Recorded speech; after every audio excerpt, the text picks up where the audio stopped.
Welcome மக்களே. இங்கே இப்போ தூத்துக்குடியில் பார்த்தீங்கன்னா பயங்கரமான மழை பெஞ்சிக்கிட்டு இருக்குது. எங்கே சுற்றி பார்த்தாலும் ஒரே வெள்ளக்காடாகவே தெரியுது. நீங்கள் இப்போ இந்த கேமராவில் காட்டுங்க, கேமராமேன். பார்த்தீங்கன்னா எங்கே பார்த்தாலும் ஒரே வெள்ளமாக தான் இருக்குது. நம்ம வீட்டு பக்கத்துலேயே பார்த்தீங்கன்னா அவ்வளோ வெள்ளம். இப்போ வந்து நம்ம இப்போ என்ன பண்ண போகிறோம் அப்படின்னா, இன்னும் மேலும் பல விவரங்களை தெரிஞ்சுக்கொள்வதற்காக நம்ம கிருஷ்ணநகர் ரிப்போர்ட்டர் ரஞ்சித் இருக்காரு. நம்ம அவர் கூட கான்டாக்ட் பண்ணி என்னென்னு பேசிக்கலாம். ஹலோ ரஞ்சித், நீங்கள் கிருஷ்ணநகரில் ரிப்போர்ட்டர் தானே? உங்களுக்கு மலையோட விவரங்களை பற்றி கொஞ்சம் சொல்கிறோம். பார்த்தோன்னா அதான் கேமரா பற்றி பேசி அங்கே இருக்குது. அதை பார்த்தோன்னா அதான் வயக்காடு. அது கொஞ்சம் காமிங்க.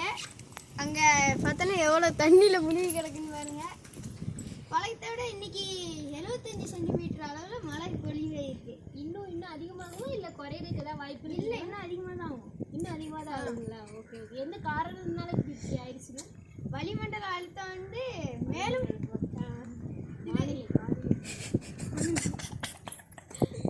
கரெக்டு தாண்டி வளிமண்டல அழுத்தம். வளிமண்டல அழுத்தம் பார்த்தோன்னா இன்னும் வலிமையாகிக்கிட்டே போகுது. அதனால இன்னும் மழை அதிகமாக தான் வலிமை. சரி ஓகே. இன்னும் அதிகமாக மழை பெய்யும் என்ற ஒரு வாய்ப்பு இருக்கிறது. போன தடவை வந்ததுக்கும் இப்போ வந்ததுக்கும் என்ன வித்தியாசங்க ஐயா? போன தடவை வந்ததுல வந்து மழை கம்மியாக வெந்துச்சு, ஆனால் வெள்ளம் அதிகமாயிருச்சு. இந்த தடவை மழை அதிகம்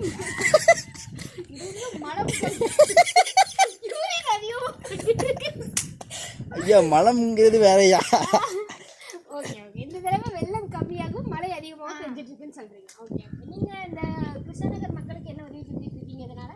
இதனால அவங்களுக்கு இன்னும் செய்யவில்லை. எதுவும் செய்யவில்லை, நீங்கள் வேடிக்கை மட்டும் தான் பார்த்துருக்கீங்க. சரி ஓகே ஓகே. மீண்டும் நன்றி ரஞ்சித். மீண்டும் சன் டிவி செய்திகளுக்காக உங்கள் ராஜ்கலா ரஞ்சித்.